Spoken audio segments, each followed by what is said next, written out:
going on, Barry? Welcome back to another episode of Gaming with the Broscast, episode 315. My name is Harrison. I'm joined by my brother Nick, as always. Nick, how you doing, buddy? I'm good. I'm doing great. I'm on my vacation right now. Feeling good-ish. Oh, how long is your vacation for? 2 weeks.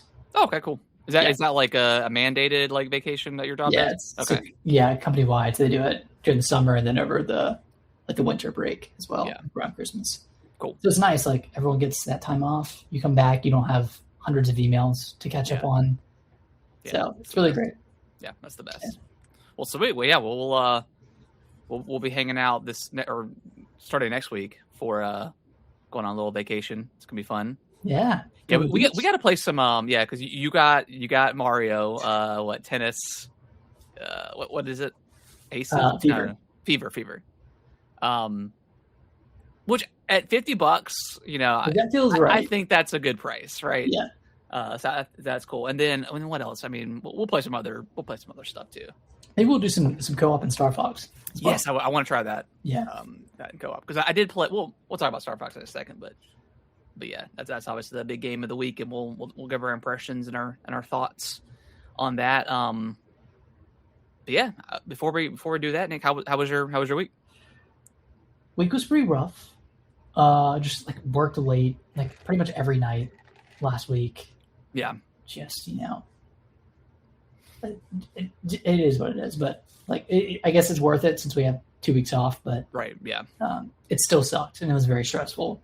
And the lead up, and then on top of that, Pierce is cutting some teeth, so he has like 6 teeth coming in, which means he's waking up every few hours in pain. Like I feel really bad for him. Understandable that he's waking up and he's just having trouble like taking the bottle, which means he's not getting as much food during the day, which means he's up at night feeding. Yep. And like I'm not the person that's doing the feeding normally, but I will sometimes go in as the first line of defense. Yeah. If he was fed within the last 2 hours, I'll go in and try to rock him back to sleep because he's probably not hungry. But this morning he was up at 5, fed, and then Alicia couldn't get him back down, so I jumped in and I was in there with him until like 6:30, and then I finally got him down. And then I went back into the bedroom. And I was like, "Well, I'm going to be up at 7, so I might as well just stay up." So, did you work today? No, I didn't work today. I just got a lot done around the house. Did some lawn work. Mm-hmm. Cut the grass. Did some weeding. Pulled some weeds in the garden bed. I fell in the garden bed and kind of messed up my arm a little bit. Classic dad, just like collapses in the yard while wife is inside. Honey, help me. I was bending down to pull weeds up, and I was using like this because we like built this garden bed out of wood panels, wood planks, and I was using the left wood plank as leverage, and it gave out. Oh no! Like, oh no! So classic dad builds garden. It doesn't work very well. Alicia was like, "What happened?" I was like, "I don't know. It just gave out, man. I don't know what to tell you. I was bleeding, but I still had a bunch of like limbs to put away, like a bunch of tree limbs to put away. Oh God, it was a time. It was fun. That's fun. Yeah. So yeah, it's been an interesting couple of weeks, but I don't want to say we're on the up and up, but we're on somewhere. We're going somewhere. You're on the mend. Yeah, on the mend. How about you? It was good. We've been 2 weeks without kids. Yeah, kid free for 2 weeks. The first week we went out and did like some music bingo and went out a couple times. And then the second week I was like, no more bingo. Yeah, no more bingo. We're although we did go over to our neighbor. They're from Mexico, so we went over there and watched the Mexico and I think the Czech soccer game for the World Cup, and had like some Mexican dish and drank some margaritas and stuff. So that was good. Nice. Did they win?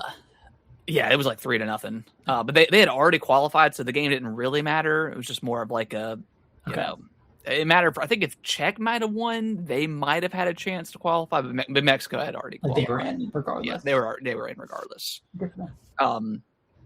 So yeah, and then Friday night we went out to went to go bowling, and we had Ubered over there.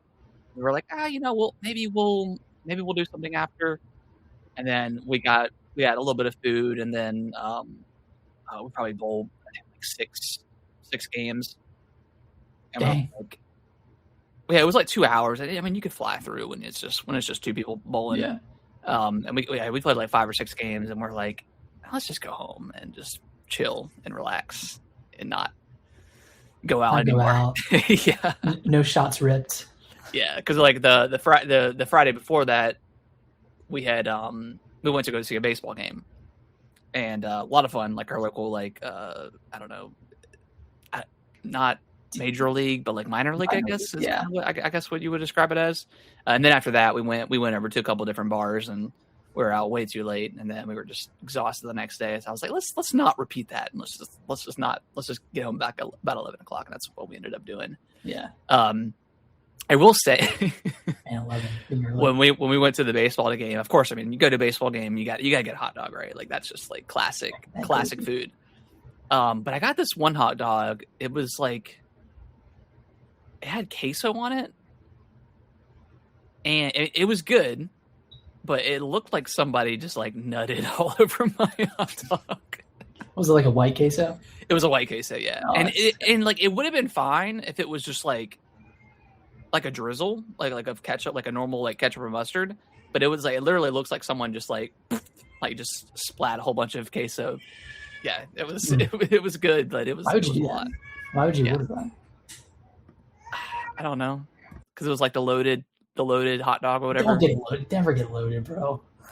Yeah, I didn't feel too great like after for about 30 minutes, and then like right before we entered like the next bar, like I did like a massive burp, and I was like, okay, I'm good now. There's nothing worse than a hot dog burp. Yeah, it was questionable for a moment in time. Yeah. Oh, but yeah, other than that, week was great. But it's good to have the kids back. They had a great time in Florida, so it was good. Nice. It was good. All right, you want to dive into what we've been playing? Let's do it. Where do we start? I'll just briefly start. I finished Rise of the Tomb Raider.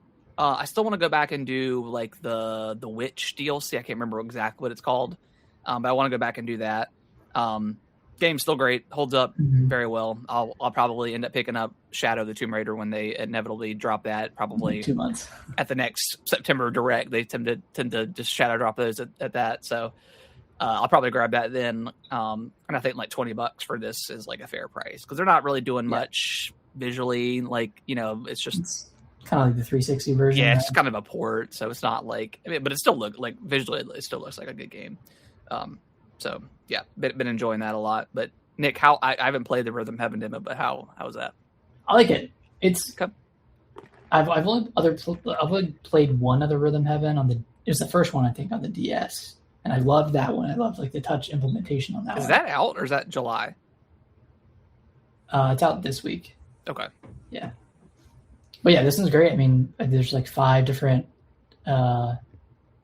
mini games or like 5 different music pieces, and then at the end you like remix all of them together, so like it'll abruptly cut from one to the next, and you have to kind of like code switch on the fly and remember what the button inputs were, or like what the cadence was with the other like music pieces. So that part's really cool. I hate the UI. I think it looks like really rudimentary and like super basic, like to a jarring degree. Like there's like no personality put into this UI, and then similar to Tomodachi Life, the narration is like that text to voice narration.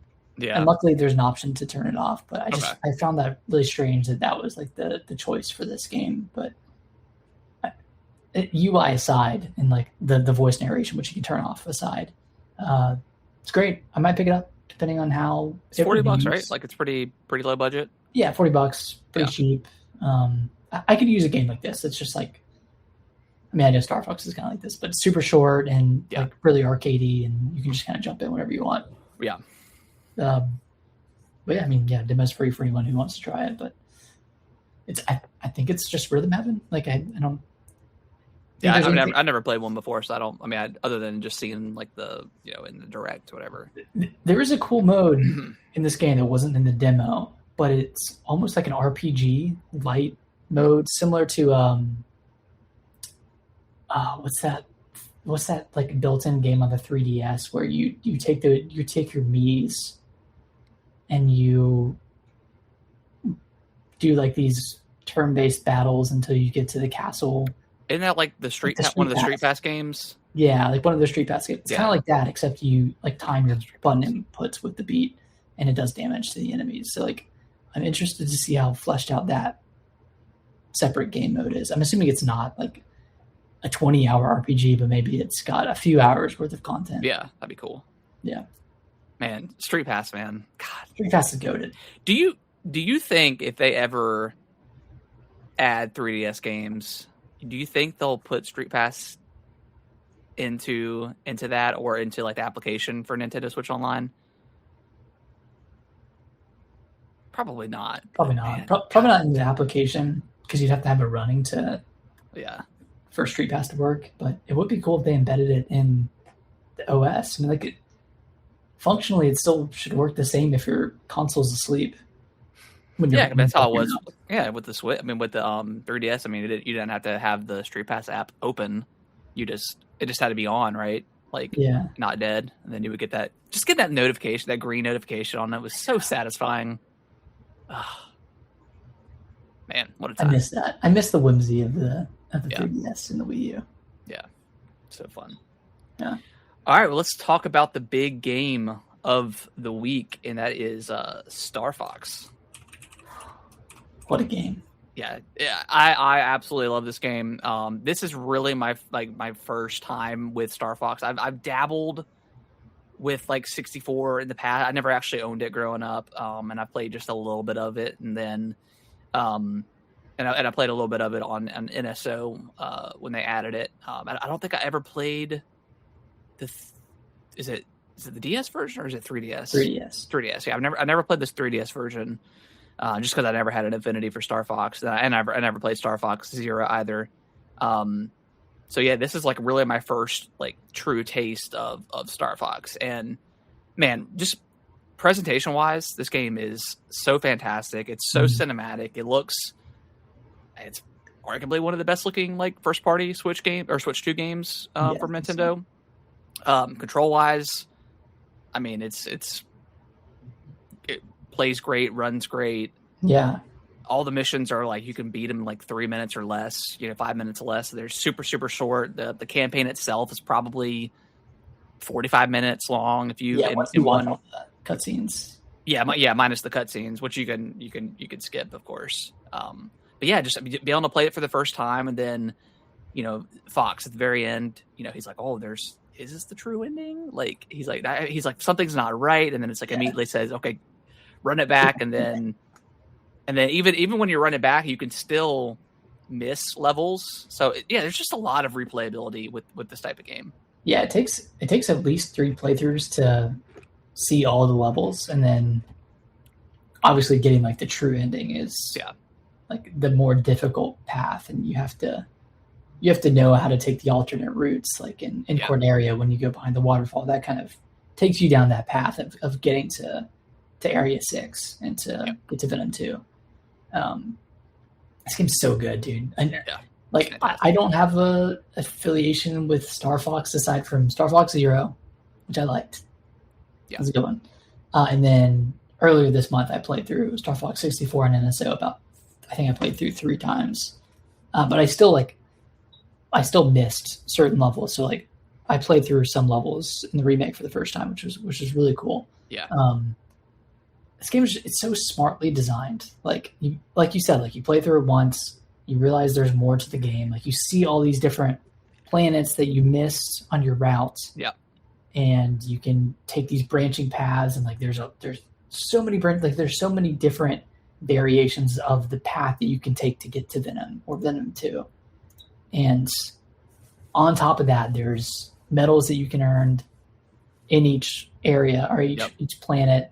There's an expert mode to unlock once you get all those medals on the normal difficulty. Then you can get all the expert mode medals. And then in the remake, they added challenge mode, which is kind of like separate from the campaign, but you can go into levels individually and play. Yeah, I like that. Specific challenges. Yeah, there's like a set of normal challenges and a set of expert challenges for each level.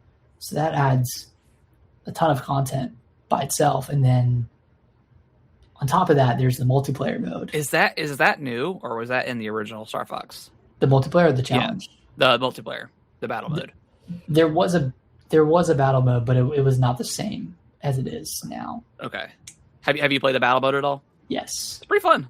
I've quite enjoyed it. It's been a lot of fun. I wish it was like more fleshed out. I wish there was a ranking system. Like it's very basic. Like even like the banners you can get, I think are just like it just says you onlock them randomly. So I think once you finish the match, you'll So I wish it was fleshed out a little bit more, like a ranking system or more unlocks, or like maybe being able to change the color of your ship or something like that would be really cool. I feel like they have something here.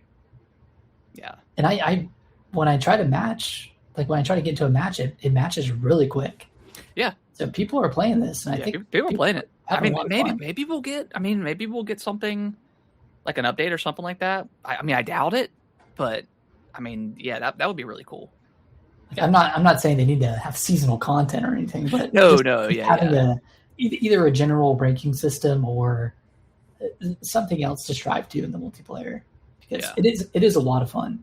It is fun, doing the dog fighting, and then it's got like all the, like, it's not just like 4v4, right? There's also like other ships involved too, like PvE type, like PvE. Yeah, so I mean it's pretty fleshed out, but it would be nice to have a little bit more content.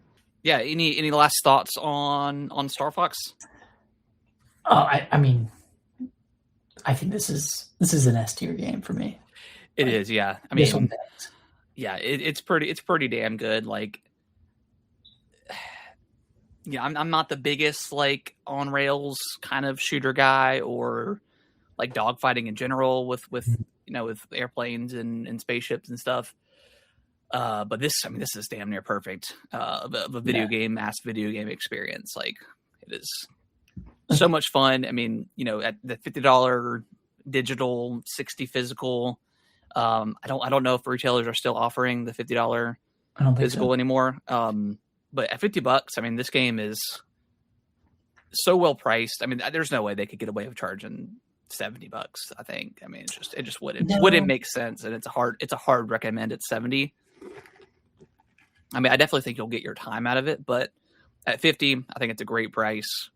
And yes, it's another remake of Star Fox 64, but I think this is the one I think that is going to get people into Star Fox for the first time. And I think it's probably going to be an easy 3 to 4 to 5 million seller by the end of the year, I think. Yeah, I mean, it sounds like it's off to a really good start so far. I mean, it's number one in the UK. I think it significantly outsold Zero and the 3DS 64 remake. So it's doing really well. It's doing well on Amazon.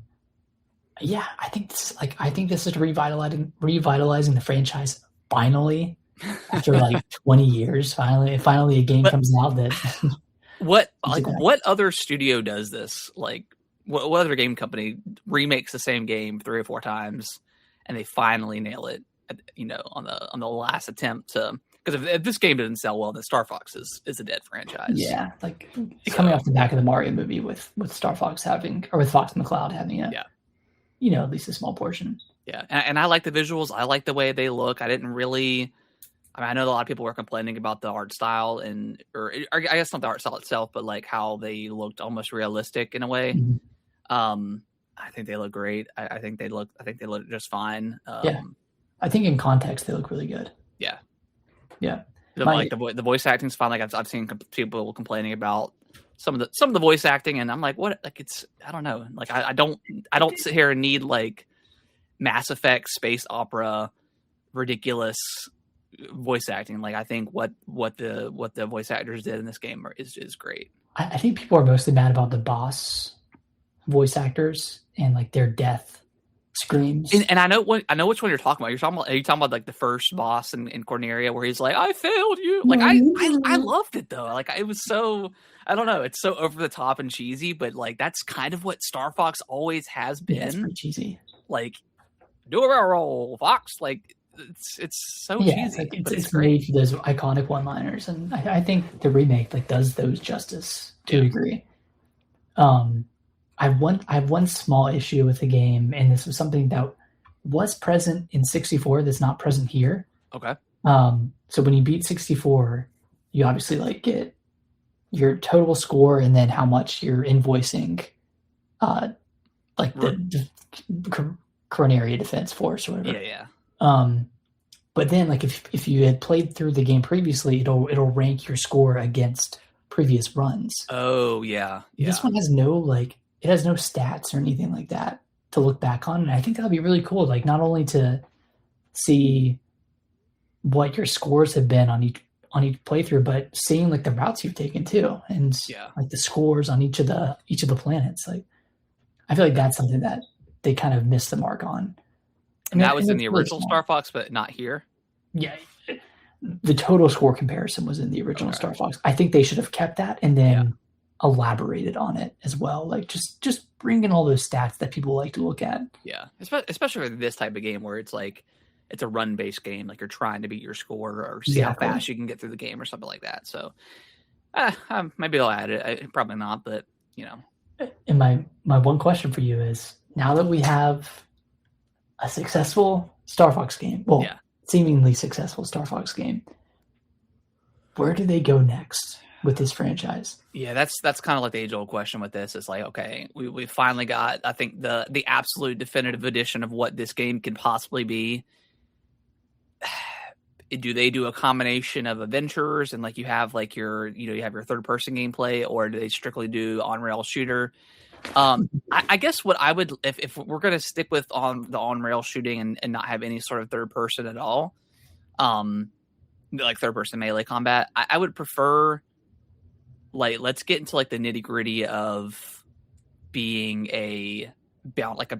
is it? I guess they're not bounty hunters, but like they're their own like a mercenary. Yeah, mercenary. Like let's get more into the depths of being a merc, right? And doing like some really cool like jobs and stuff like that, and having options to take on different missions and stuff like that. Not necessarily involved with like, maybe you do a mission from the Defense Force or something like that, but let's get on like the outskirts and stuff of so you're saying the solar system. Get away from the Lilat system. Yeah. Or just explore, just have more I'm not saying more, because they're like all the missions are pretty. It's a good variety with like the Landmaster and the what's the sea one? I can't remember what that one's called. Blue Marine. Yeah, the underwater shuttle. Yeah. Just go in more detail with being like an actual mercenary and getting some really cool missions and stuff like that. Do you still think it should be run based, as in like you're playing a series of 7 planets or 7 levels? I mean, it's what works. I don't know. I'm not sure, because if you stray too far from the path, is it Star Fox anymore? Right? Is it that classic Star Fox? But do people want another like run based Star Fox that's just different planets? I don't know. I think so. Like not like a game that's not held by the confines of the 64, and like you could really up the spectacle. Yeah. I think that would really work with I think so. I think so. 64 is, but just expand on it and don't reimagine it again, but just like make a completely new game, call it Star Fox 2. Yeah. And have it just be like maybe a completely new system, like a system of planets. Yeah. Maybe allowing you to like maybe do third person like in the ship would be kind of cool. Third person in the ship. Like when you're on like the actual like Star Fox, like the big ship, like allowing you to walk around Yeah, the Gray Fox, allowing you to like walk around and you can do upgrades to the ship or something like that. Maybe like I don't know, maybe add in permanent upgrades to your actual fighter. I think could be really cool. I was thinking about this earlier, and I wouldn't want this for the main game, but like some sort of side mode that's a roguelike. Yeah, where you at the end of each level you have whatever points you have accumulated, you get to spend those on upgrades, whether it's like healing your ship back up or increasing your damage, new weapon, like new bomb like weapons, like what's in the multiplayer. Yeah, like you could incorporate those into the main campaign. That'd be cool. And then you have persistent upgrades that obviously persist through multiple playthroughs.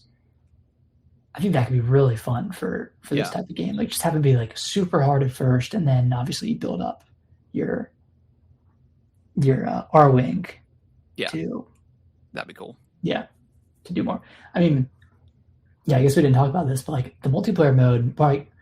I guess to back up in the campaign, you have like your regular lasers, and then you have your bombs. Mm-hmm. And in the multiplayer, you have a bunch of different types of special weapons. Yeah. Like there's a warp, there's rockets, there's like smart mines. There's like a ton of different variations that I would love to see them carry those into. That would be cool. A new Star Fox. Yeah. That'd be really cool. Yeah. But yeah, I mean, I trust Nintendo on whatever they decide to do with Star Fox X, but I would assume it's going to be another run-based type of game. And like, they already have the engine built up. Like they could probably knock out one within 2 years, maybe 3. So. Like they could get something out really, really quickly. I will say one thing is really cool. Again, this is kind of going to like most people know Fox from Fox and Falco and Wolf and stuff from like Smash Brothers. They don't. They never really played a story. So seeing the Great Fox like in action, like in the game, was really, really cool. And then I'm like, oh wait, that's the level that. Okay, that was like, oh, that's. I fought there. Yeah. We need to get Slippy in the next Smash. Yeah, Slippy deserves more love. That dude rocks. Yeah, I love Slippy. Other than him immediately in like the first level of Corneria, where he's like immediately like, I need to calibrate my sensors. Yeah. So, yeah, it's so cool, man. It just all the paths you can go down in this game are so fun. Yeah. Real quick before we get off Star Fox. Sorry, I love talking Star Fox. Do you have favorite and least favorite level? Favorite what? Favorite and least favorite level. I think I've only played Aquas once. But I didn't love that level. I mean, it was cool, but I don't know. I didn't love pilot. The ship was a little bit slow for me, I think. Yeah. I mean, Corneria is like such a classic. It's such a fast one to get through. Like the train level was super, super cool doing that. The one with the Landmaster. Macbeth, yeah. Yeah.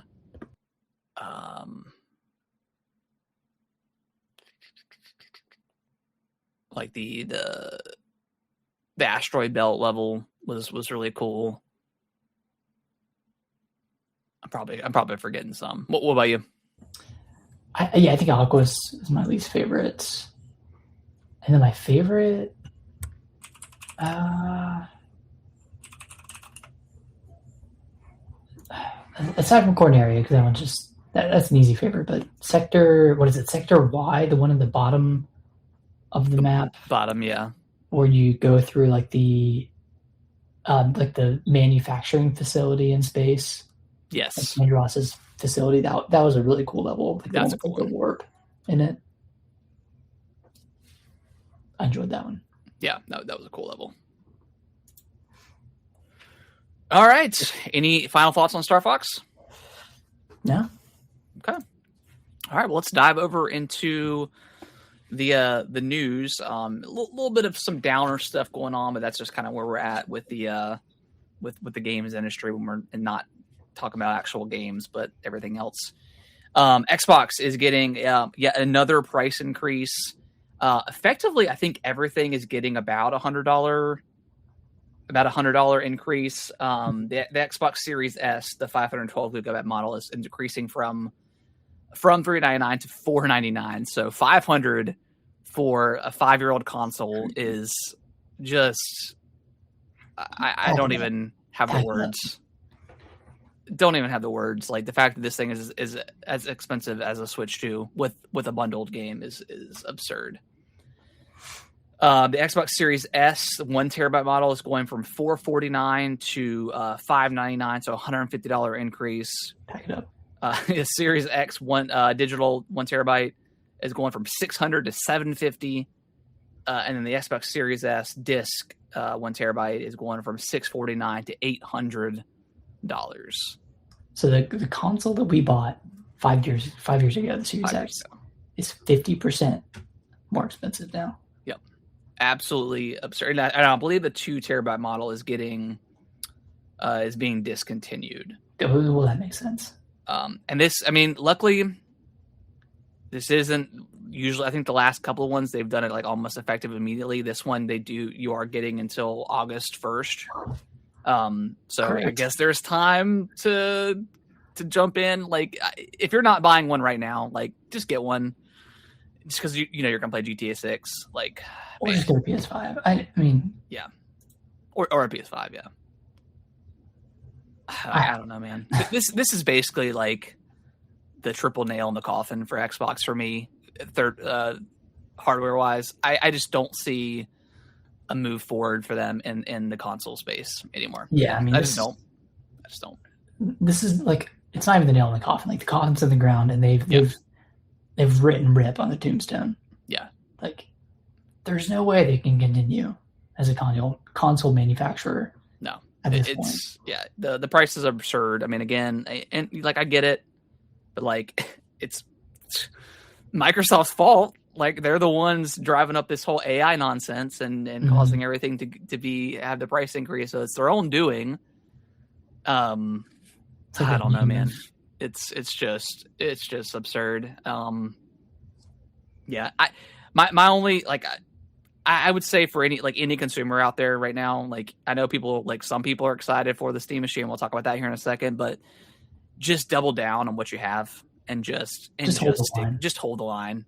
Don't buy these consoles for these prices. It's absolutely insane. And again, if you have been waiting for GTA 6, just jump in right now.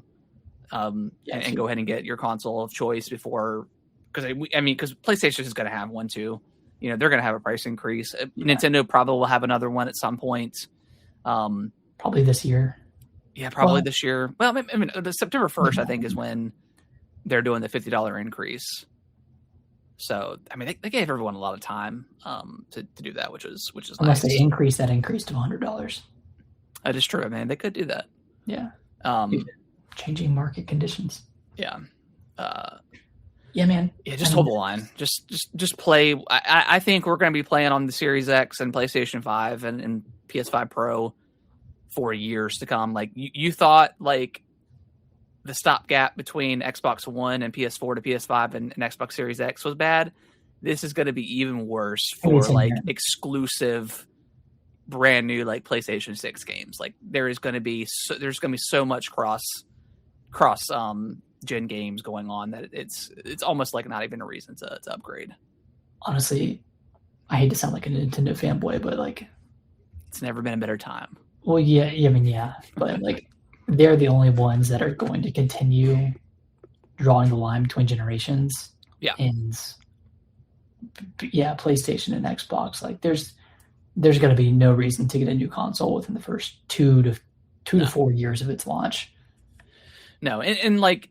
I really do think like right now, and things could change down the road, but like I think the Switch 2 is like, other than like GTA 6, right? I think this is probably the best value. I mean, it is the best value in gaming. Like once the Series S goes up to 500, like that for an old console now, like versus a brand new Switch 2 that is a hybrid system.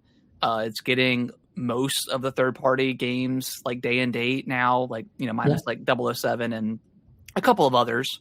But like Capcom, like they're like the biggest publisher right now, and like all their games are day and date on Switch 2, and they run great. You know, is it the best performance? Is it visually the best? No, in comparison, but having that form, like having the hybrid form factor, having the choice on how to play, and you know, at 450, 500 for the bundle, and then you know 500 on September 1st, potentially, unless they increase it, like you said. I mean, it's the best, it's kind of the best value.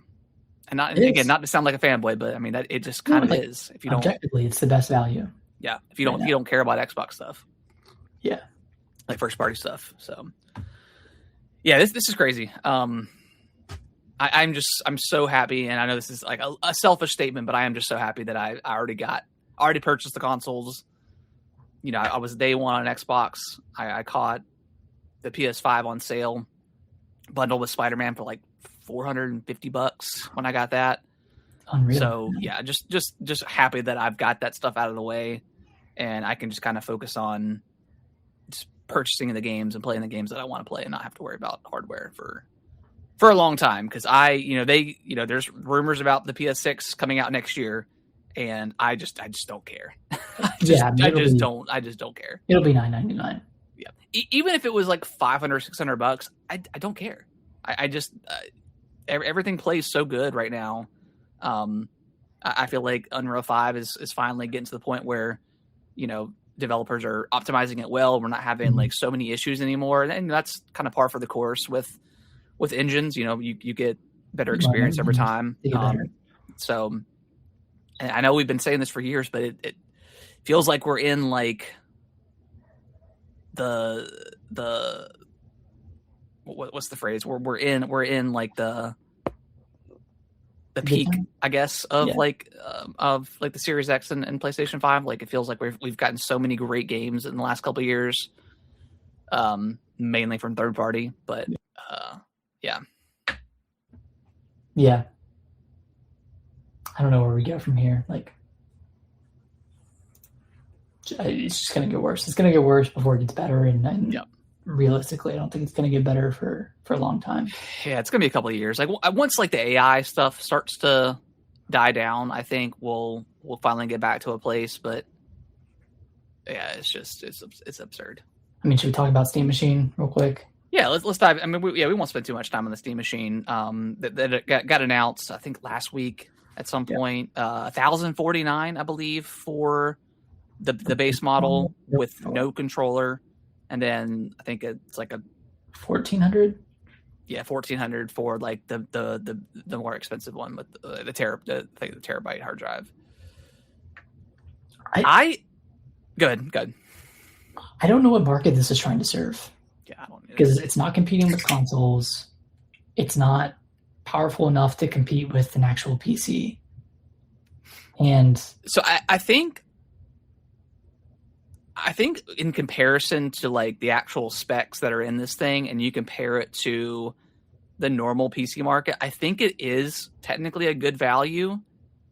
But who is buying this just to use it as like a PC? Is my question. Right. Something that can't be upgraded, right? I don't think you can dive into this thing and upgrade any sort of components.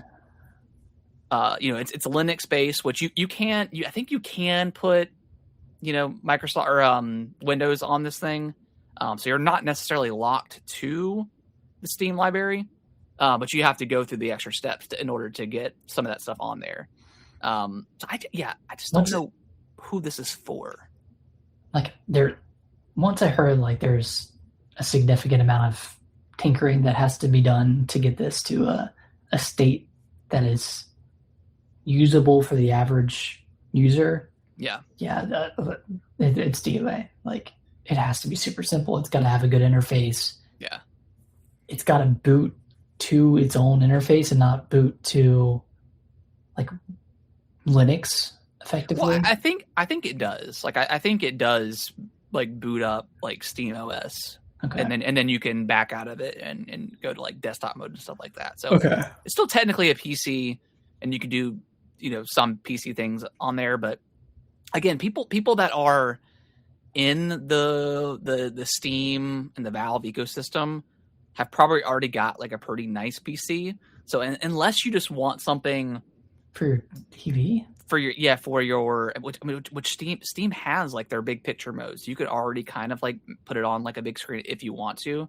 So unless like you just really want to play your Steam library, like maybe at a couch or something, like in your living room, and it's not like a ridiculous looking, PC tower with like all the RGB lights, and you just want something kind of simple like desktop, like I guess. But is it worth over $1,000 to get that secondary experience? That's something that's not portable. It's not like a Steam Deck. I don't think so. I just and again, like I said, going back to the people that are in that ecosystem, they probably already have a Steam Deck, and you can technically dock a Steam Deck on a TV if you want to, and then you've obviously got the portability of it. So like again, like if you have a Steam Deck, like why would you want to get this thing unless you're just a super tech enthusiast, or you're just like a super Valve shill, I guess. You just want everything that Valve does. If this was something that was like $600, which I think was probably what they intended it to be. Well, no, they intended it to be $750. $750. Okay, well, that's still a bit too high. Yeah, it's still a bit too high if you're trying to compete in the console space. Yeah, I still think even if it's that high, it's a little bit too much because like I think it's weaker than like the Series X and PS5s tech wise. I believe I could be wrong. Either weaker or on par. But if it's on par, I'm going to spend $750 on something that's just as strong as something I bought 5 years ago for $500. It's a little confusing on who this actually is for. Like, I don't think it's going to get anybody that's not in the Valve ecosystem or Steam ecosystem to want to say, hey, this is something that I want. I don't know. It's a strange thing. I was curious about it before, but now I'm definitely I'm good. Definitely done. Yeah. If I got something in the ecosystem of Steam, it would be a Steam Deck, and even those things are, I think, way over expensive. Way overpriced at this point. Yeah, those are pushing, if not at $1,000 at this point, depending on what model you get. I saw a used Steam Deck OLED at like a local game shop for like $350. I should have bought it. It would have been an investment. Because they are cool. Like I know you had back in the day you had you were on the pre-order list, the $5 pre-order, whatever, and then you ultimately decided to go against it. But I mean, it's something. It's not something that I wouldn't want, but at this point, like it's yeah. Oh well. All right. Well, more bad news. And I think Xbox is also preparing for massive layoffs too. So we're just kind of waiting to see who gets hit by that. But Bungie is getting layoffs. I think majority of the Destiny team is getting laid off, which they just recently essentially sunset Destiny 2. It's not getting any more content updates. And I think they ended up saying that it was like a failure almost. Destiny 2 was like it didn't live up to their expectations. I didn't see it that way. I thought Destiny 2 was like pretty successful. I thought I read that in an article where no. Like, oh yeah, I think you're right, but like I wouldn't agree with that. Like, well, they paid more than they should have for Bungie. That's probably why. Oh, Sony said that. Yeah, Sony said that. Oh, okay. Yeah, okay, that makes sense. That tracks. Yeah, I don't know why Sony bought Bungie. Like, well, I think there was a promise and a bit of an oversell from Bungie's side where they were going to be like the games as a service consultants, and I don't think that really materialized in a significant way aside from the cancellation of Last of Us Online. I really wanted to see Factions, what that looked like. Like that could have been such a cool, like if that was going to get me into the extraction shooter genre, it would have been that. Yeah, just a shame. And then speaking of PlayStation, I think I read something either today or yesterday that they're doubling down on live service. That they still want to like re-innovate the wheel. I'm like, what are they doing? Like, What are we doing here? I don't know, man. Yeah, it's crazy. Before we end on the big one, Lords of the Fallen 2 got delayed to 2027. They said they just needed more time to get that game ready, which, delays is never a bad thing, but you don't want to be in 2027 anymore. Like it's or 2026. It's already way too overpacked. September and October are both crazy packed. And then I just asked the question, like, what else is going to get delayed? There's going to be a couple of other big ones, I think, that could potentially get delayed. Yeah, like I'm just thinking of the list. Like I don't think Silent Hill gets delayed. I don't think Musha gets delayed. If anything, I think that moves up. And Capcom just had like the developer spotlight, and they doubled down on that date. So yeah, that's coming out for sure. I really don't know. Wolverine, that's probably locked in. Fire Emblem is locked in. Yeah, Nintendo's not delaying anything. Yeah. Gears of War comes out. Gears, that's locked in. Fable got delayed. I think it'll be smaller games. Yeah. That try to push out or move up. Because there are a handful of big titles that are coming out in September, October, but they're also surrounded by like these smaller scale titles that I think will end up getting delayed out to 2027. Yeah, and like now that, and we'll jump into here in a second, but now that GTA 6 is up for pre-order, like I feel like developers need to start like doing that first week of November, and start taking up that slot a little bit. You'll get more airtime by launching in the same month as GTA, based off the fact that you're launching the same month as GTA. Like, there's two other games launching that month. One is Metaphor for Switch 2, and then another one is like Barbie Dreamhouse or something. It's coming out. I think Devolver Digital is talking about releasing a game on the same day as GTA, which is hilarious. This does, before we get into like the price and everything, I think now that GTA 6 is kind of locked in for November, we will see the release date for Ocarina of Time sooner rather than later. I cannot wait. I mean, we got the Splatoon Direct tomorrow. 15. We didn't talk about it yet, but 15 minutes for that, and then I think like a 30-minute Treehouse, I think. Which is kind of weird. Like they were just at the Treehouse. We were just here. Yeah, we're going back. Yeah, it's a little weird. You're already sold in this game, right? Yeah, I've pre-ordered it. I'm like a 6 out of 10 excited. Do we know what this game technically is? Is it an extraction shooter type of thing? Like, what is it? I guess we'll find out tomorrow. Like, right. Really. But like, I really think I hope they don't do the Mario Kart thing where they had that Mario Kart Direct stuff, and it was just like reiterating what stuff we already knew. And that point, I was like, well, maybe there's not a lot of stuff going on with this game. But yes, hopefully they give us some more information on what this game is. I think there's a whole underground as well. That'd be cool. That's not really been shown. Yeah, it was like on the map screen. But I think it's kind of like a not a horde mode, but like you it's like a run based thing where you go into a level or go into an area and you're trying to get some treasures. Like you're kind of trying to extract it. I don't know if it's an extraction shooter, but like elements like that. Yeah, so it's specific levels and you can upgrade your gear and stuff. And I don't know. Well, we'll find out tomorrow for sure. But or we won't, and they'll just rehash the same stuff, and it's like, oh, maybe this game isn't super in depth. I mean, I'm decently excited for it. Like, I like Splatoon. I like the gameplay. So, and I like the single player stuff with Splatoon. I think that's like some of the strongest parts. And I want to see more areas because like the area that they've shown is very like bland and like kind of muddy looking almost. Like it's not a pretty looking area. Yeah.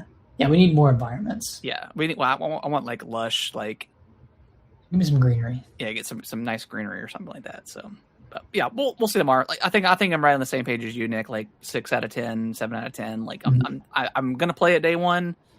but I'm not like dying to play it as of this moment in time. Right now, I'm thinking like this will probably get an 80. Yeah, on Metacritic. That's what Nintendo's been. It's kind of like Xbox. Like they haven't had like. Aside from Pacopia. Yeah, Pacopia. Yeah, but first party wise, they haven't had like anything above an 85. Bonanza. Yeah, Bonanza. Yeah, and Mario Kart World I think is like an 88, right? Like it scored pretty high. It was like an 86. Yeah. I mean, Star Fox is creeping up. I think it's at an 83. Okay. It's doing pretty good. All right, and then the last story, GTA 6 pre-orders went up. The base game is in fact $80. We figured it was going to be around 80, a little bit more expensive than the standard. But really, the price of the game is $100 because there's some bullshit locked behind this game, and it's a little egregious to me. Like I understand that this is like probably the most expensive game to make of all time, but you're going to make that. You've already made that money back with the pre-orders. So locking that stuff behind a paywall essentially is kind of bullshit. Like, just make the game $100 and like. I don't know. Like, just call it what it is, right? Like, don't beat around the bush. After hearing all that stuff, and then it's a download code in the box.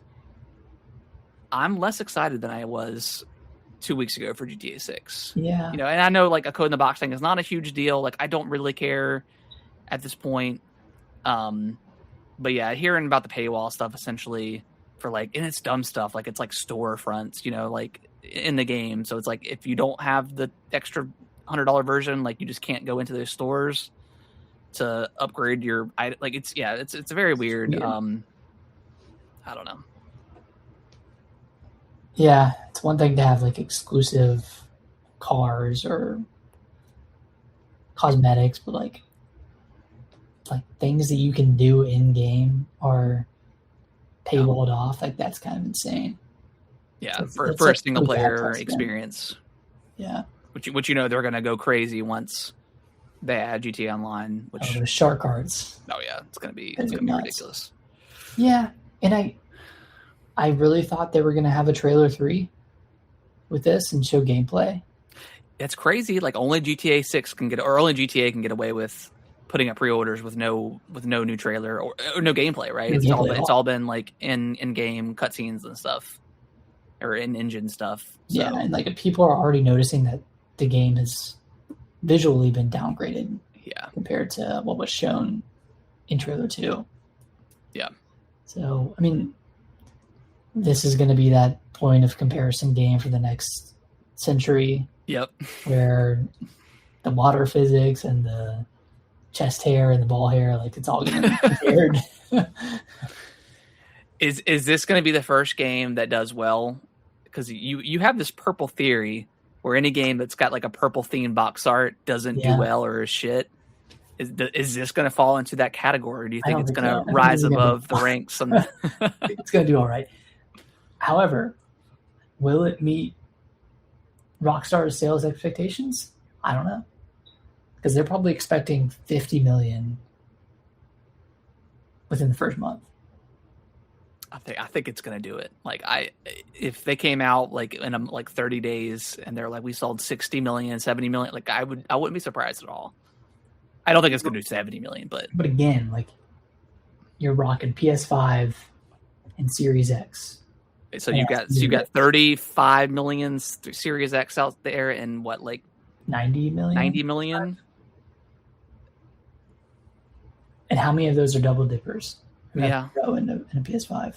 Yeah.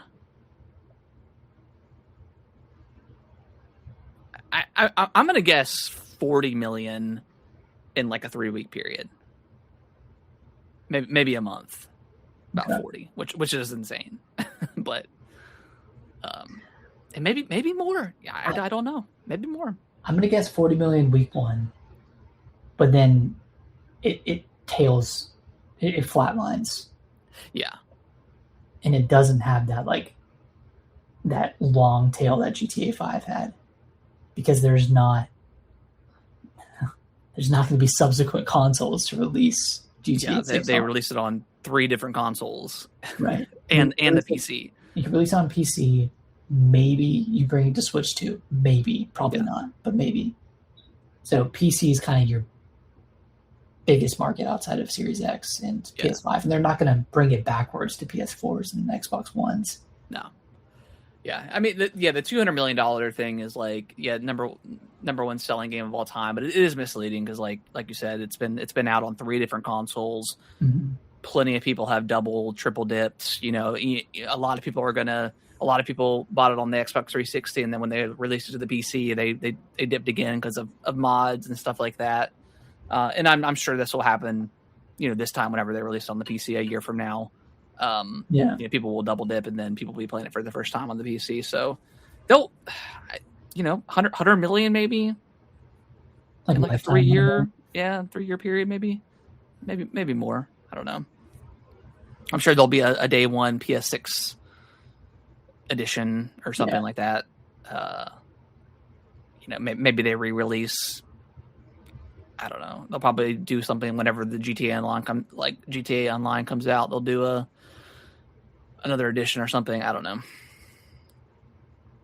What's the most recent major success from a game? Like is Mario Kart 8 the most recent success? Like that one sold what? Like 80 million? 70 or 80 million? Yeah, probably that one. I know Human Fall Flat, that's a breakout. I think that one sold close to 100 million. Really? Well, I guess it's only like a $5 game, right? $10 game. Yeah. Let me look at the list and see if there's any. Minecraft? Minecraft's a pretty big one. It's not recent. Yeah, like Tetris Minecraft, but not super recent. Mario Kart 8 Deluxe, yes, it's 79. Jeez. That's kind of the most recent one. Red Dead Redemption 2. Actually, that's more recent. That one sold 85 million. Yeah. Just nuts. It came out in 2018. Yeah. Human Fall Flat's at 55. Okay. It's crazy. Yeah, so Red Dead Redemption, the Rockstar's last game.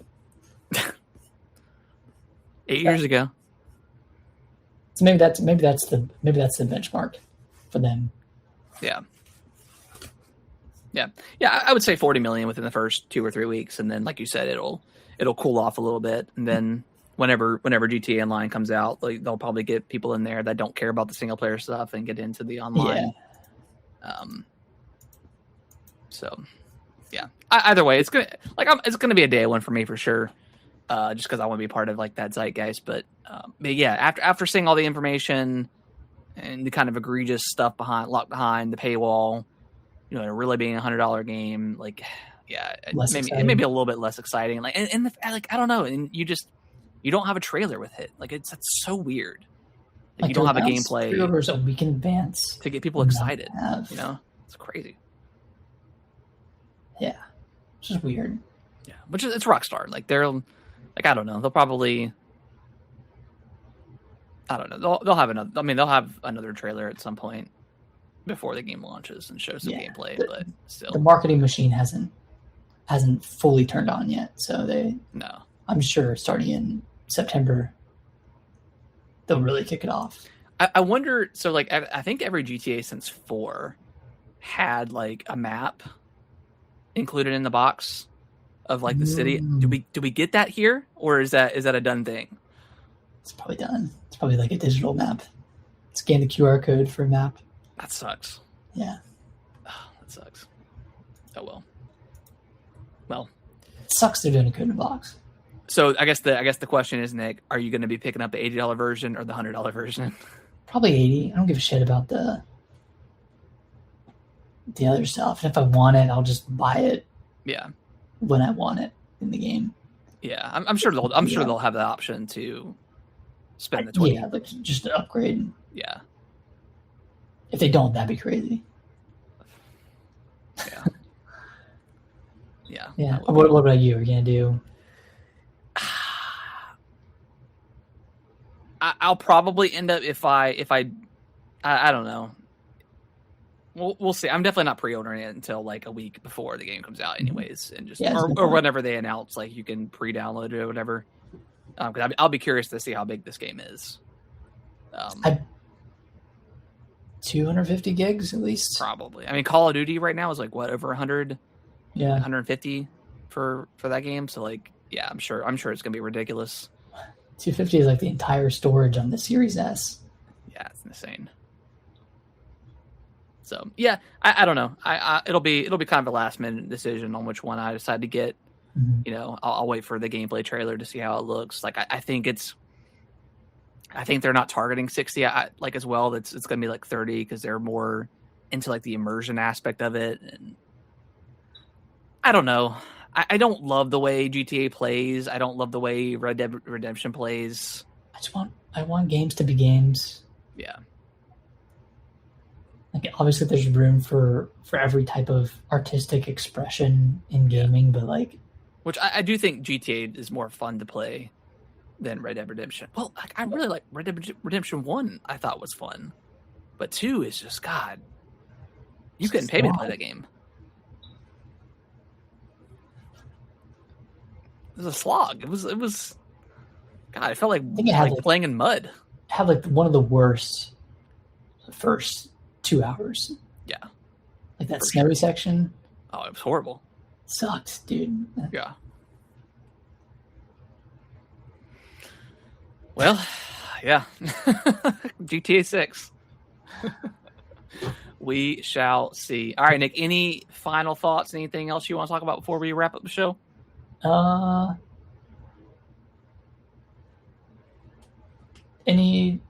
What's your biggest game for July?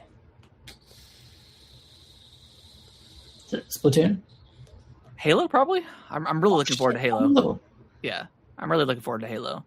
I forgot that was coming. Wait, that's the end of July, right? Yeah, I think it's like July 25th or 6th, maybe. Oh, nice. I forgot. Yeah, so I'm looking forward to Halo. I'm more excited the closer we get to that game. Yeah, even though it's just another remaster, but I'm excited to see what it looks like. I mean, obviously we see the trailers, but being in the Unreal Engine and I play those new missions. Yeah, I'm excited for that. Let's see. Yeah, Splatoon Raiders. Halo is the 28th. Assassin's Creed Black Flag. I do want to play that. I'm probably not going to get it day one. I'll probably wait for the inevitable sale of that game. I don't know if I'm in the mood for an Assassin's Creed game right now. Yeah.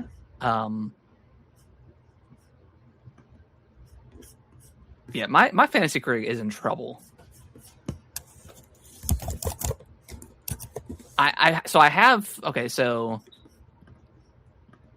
So Witcher 3 DLC I'm not getting credit for because it's not releasing this year. Deltarune Chapter 5 doesn't have enough reviews. So I'm very nervous about that one. It will. Yeah. Man, I'm cooking. Luckily, Elliot didn't cost me too. That was kind of where I was going for whenever I counterpicked that game. Mm-hmm. I thought it would be in the low 80s, so that one didn't hurt me too much. And then I counterpicked Dustblood, so we'll see if that if that game comes out this year or not. We'll see. Yeah, I have a feeling it'll get delayed. Yeah. Star Fox. Okay, I had Star Fox. That's right. Okay. Yeah. Sitting at 83 on OpenCritic. So you have Assassin's Creed coming up. I have Dinch Attack, and I have Splatoon Raiders, and then you have Halo campaign involved. All right, that'll be good back and forth. Yep. And the next month, probably the most one I'm looking forward to is probably Resonance, Plague Tale. Yeah. And then September, it's God. Balls to the wall. Yeah. We'll see. Good stuff. We'll see. Good stuff coming. All right, guys. Well, I think that is going to wrap up the show. We appreciate everyone watching, listening, all that good stuff. If you can review us on your favorite podcast platform of choice, that would be greatly appreciated. If you're on the Apple app right now, listen to us. Just go into our podcast and just hit that 5-star button and leave a review. Yeah. Or if you don't like the podcast, hit that 5-star button and then say what you don't like about the podcast. We'll improve. We'll improve. We'll change. We'll change. That's fair. All right, guys. Well, there's nothing coming out this week, right? We're kind of in a lull until Rhythm Heaven. That's right. Okay. And then next week we probably won't have any podcasts. We'll both be on vacation at the beach. And we won't have any sort of way to really record a good show. So we'll hold off. We'll hold off. All right, guys. Well, without further ado, we're going to end the show, and we'll see you in a couple weeks. Bye-bye.